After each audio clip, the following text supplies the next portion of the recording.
Bismillahirrahmanirrahim. Assalamualaikum warahmatullahi wabarakatuh. Sebelum memulai presentasi pada hari ini, izinkan kami dari kelompok 9 memperkenalkan diri. Perkenalkan, nama saya Winda Saputri dengan NIM 201010470.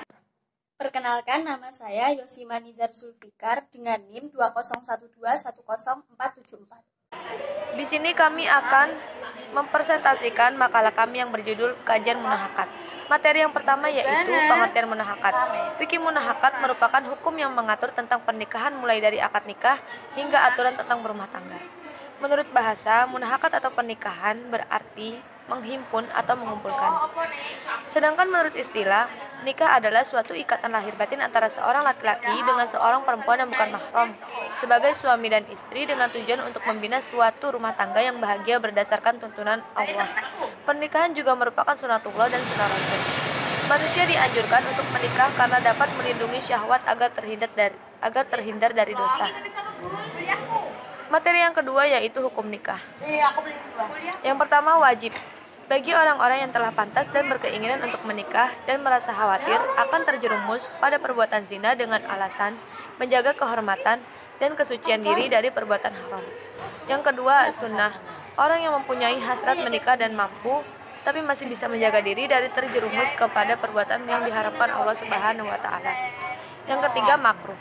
Bagi orang yang tidak sanggup memenuhi hak sebagai suami dan istri, sedangkan jika tidak dapat menjalankan beberapa amal ibadah, maka tingkat makruhnya semakin tinggi.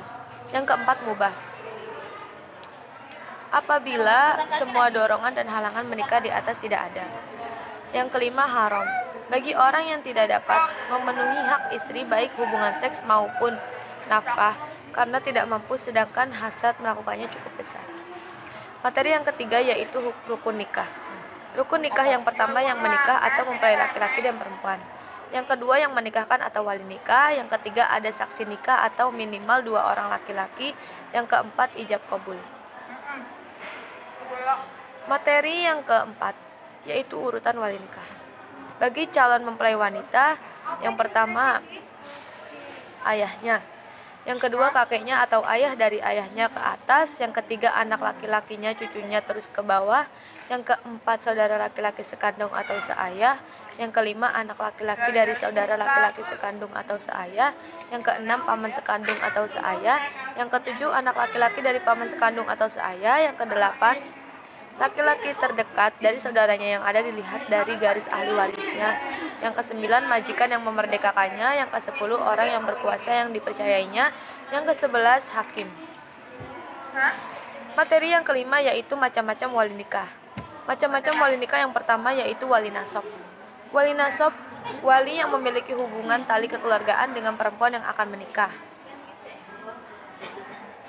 Yaitu wali qorib, terdiri dari ayah dan kakek dari ayah terus ke atas, dan wali abad, terdiri dari saudara laki-laki sekandung atau seayah, dan anak saudara laki-laki sekandung atau seayah, dan paman sekandung atau seayah, dan anak paman kandung atau seayah. Yang kedua yaitu wali mu'tik. Wali mu'tik yaitu orang yang menjadi wali terhadap perempuan bekas hamba sahaya yang dimerdekakannya. Yang ketiga wali hakim yaitu orang yang menjadi wali dalam kedudukan sebagai hakim atau penguasa. Materi yang keenam yaitu kafa'ah.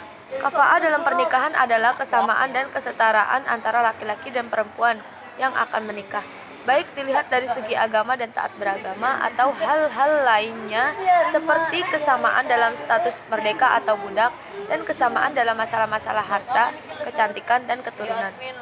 Hasan Ayub memberikan definisi kafa'ah yaitu laki-laki setara dengan perempuan yang mana perempuan tidak menikah dengan laki-laki yang membuat keluarganya mendapat aib atau kekurangan yang dimilikinya atau kebiasaannya yang kurang dari masyarakat. Yang ketujuh, materi yang ketujuh yaitu hitbah. Pengertian hitbah adalah suatu penyampaian kehendak untuk menikahi seseorang yang telah dipilih untuk menjadi calon istrinya. Penyampaian kehendak ini disebut dengan hitbah atau yang dalam bahasa Melayu disebut peminangan. Hitbah yang diperbolehkan dalam buku Abdul Aziz Muhammad Azam dan Abdul Wahab Sayyid Hawas yaitu dalam pembinangan atau hitbah tidak sah kecuali 2 syarat, yaitu seorang wanita yang baik akad nikahi dan wanita yang belum terpinang.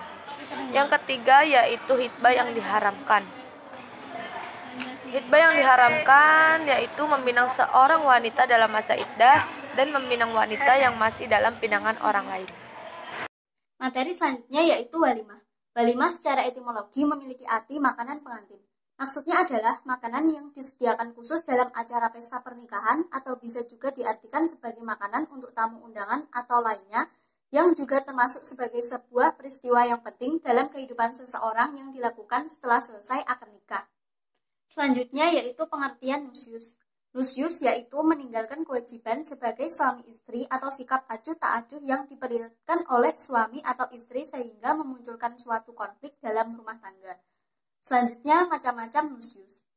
Nusyus terbagi menjadi 2 macam. Yang pertama ialah nusyus istri terhadap suami dan yang kedua yaitu nusyus suami terhadap istri. Materi selanjutnya yaitu talak. Yang pertama yaitu pengertian talak. Perceraian secara harfiah berarti melepaskan atau memisahkan. Dapat dipahami bahwa secara sederhana talak adalah suatu perbuatan yang menyebabkan putusnya ikatan pernikahan yang mengakibatkan hilangnya hubungan yang sah antara suami dan istri.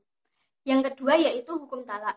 Hukum yang pertama yaitu wajib, apabila terjadi syikok atau pertengkaran.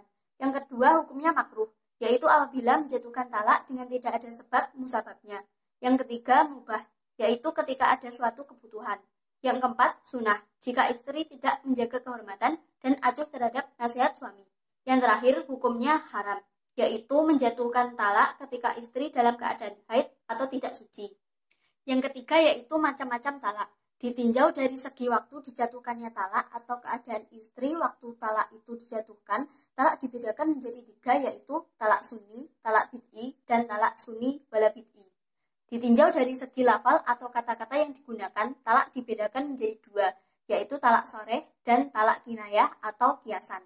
Ditinjau dari kemungkinan suami merujuk kembali istrinya atau tidak, talak dibedakan menjadi 2, yaitu talak raj'i dan talak bain. Talak bain dibagi lagi menjadi 2, yaitu talak bain sugro dan talak bain kubro. Ditinjau dari cara menyampaikan talak, talak dibedakan menjadi 4, yaitu talak dengan ucapan, talak dengan tulisan, talak dengan isyarat, dan yang terakhir adalah talak dengan utusan. Materi selanjutnya yaitu iddah. Yang pertama yaitu pengertian iddah. Iddah adalah masa tunggu yang ditetapkan dan harus dijalani seorang wanita setelah kematian suaminya atau setelah perceraian, baik untuk mengetahui kesucian kandungan, ibadah atau bela sungkawa bagi suaminya, baik berdasarkan haid atau suci, atau dengan melahirkan. Yang kedua yaitu larangan dalam masa iddah. Syariat atau hukum Islam telah menetapkan 3 larangan dalam masa iddah. Yang pertama, haram menikah dengan laki-laki lain. Yang kedua, haram keluar rumah kecuali karena alasan tertentu. Yang ketiga, wajib melakukan iddat atau menahan diri. Yang ketiga yaitu macam-macam iddah. Jenis yang pertama adalah iddah karena perceraian. Untuk seorang wanita dalam kategori ini memiliki 2 keadaan antara lain. Yang pertama, perempuan dalam keadaan hamil. Masa iddahnya sampai ia melahirkan. Yang kedua, perempuan itu tidak dalam keadaan hamil. Masa iddahnya adalah 3 kali haid. Jenis yang kedua, iddah karena kematian. Terdapat 2 kemungkinan hal yang dapat terjadi antara lain. Yang pertama, perempuan yang ditinggal mati suaminya itu tidak dalam keadaan hamil. Masa iddahnya ialah 4 bulan 10 hari. Yang kedua, perempuan yang ditinggal mati suaminya itu dalam keadaan hamil. Masa iddah baginya adalah sampai ia melahirkan. Materi yang terakhir yaitu rujuk. Yang pertama, pengertian rujuk. Rujuk adalah mengembalikan status hukum perkawinan secara utuh setelah talak roji yang dilakukan oleh mantan suami terhadap mantan istrinya selama masa iddah dengan kata-kata tertentu. Yang kedua, rukun dan syarat rujuk dalam Islam. Di antara rukun dan syarat rujuk antara lain, yang pertama istri. Syaratnya yaitu sudah dicampuri istri yang tertentu, talaknya adalah talak roji, dan rujuk itu terjadi sewaktu istri masih dalam iddah talak roji. Rukun yang kedua yaitu suami. Syaratnya rujuk itu dilakukan oleh suami atas kehendak sendiri dan laki-laki yang merujuk haruslah seseorang yang mampu melaksanakan pernikahan sendiri dengan kriteria telah dewasa, sehat akalnya, dan bertindak dengan kesadarannya sendiri. Rukun yang ketiga yaitu saksi. Dalam hal ini, para ulama masih berbeda pendapat apakah saksi itu wajib menjadi rukun atau sunnah. Sebagian mengatakan wajib, sedangkan yang lain mengatakan tidak wajib melainkan hanya sunnah. Rukun yang keempat yaitu adanya ucapan rujuk yang diucapkan oleh laki-laki yang merujuk. Merujuk dalam pandangan fikih adalah tindakan sepihak suami. Untuk sahnya tindakan rujuk hanya diperlukan ucapan rujuk yang dilakukan oleh orang yang merujuk. Kecuali bila dia seseorang yang bisu, maka untuk itu rujuk dilakukan dengan isyarat yang dapat dipahami. Rukun yang terakhir yaitu sigot atau lafaz. Macam-macam sigot antara lain secara terang-terangan, melalui sindiran, dan yang terakhir dengan perbuatan. Yang ketiga yaitu macam-macam rujuk. Yang pertama yaitu rujuk untuk talak roji. Cara rujuknya adalah mereka dapat rujuk lagi tanpa nikah, tapi dengan syarat selama rujuk dilakukan kondisi istri masih dalam masa iddah. Yang kedua, rujuk untuk talak bain sugro. Cara rujuknya adalah ketika suami kembali atau merujuk kepadanya harus melalui perkawinan yang baru. Yang ketiga, rujuk untuk talak bain kubro. Apabila suami ingin kembali ke mantan istrinya, yaitu harus nikah dengan orang lain lagi dan menunggu masa iddahnya. Yang keempat, rujuk untuk perceraian fasakh. Dapat disatukan lagi tetapi harus dengan nikah baru atau suami mengajukan lagi dan dikawinkan lagi dengan saksi yang sama persis dengan perkawinan mereka dulu dengan mahar baru. Yang terakhir yaitu li'an. Artinya suami tidak boleh menikahinya lagi meskipun istrinya sudah berkali-kali menikah dengan laki-laki lain. Demikian presentasi dari kelompok kami, kurang lebihnya kami mohon maaf. Wallahul muwaffiq ila aqwamit thoriq. Wassalamualaikum warahmatullahi wabarakatuh.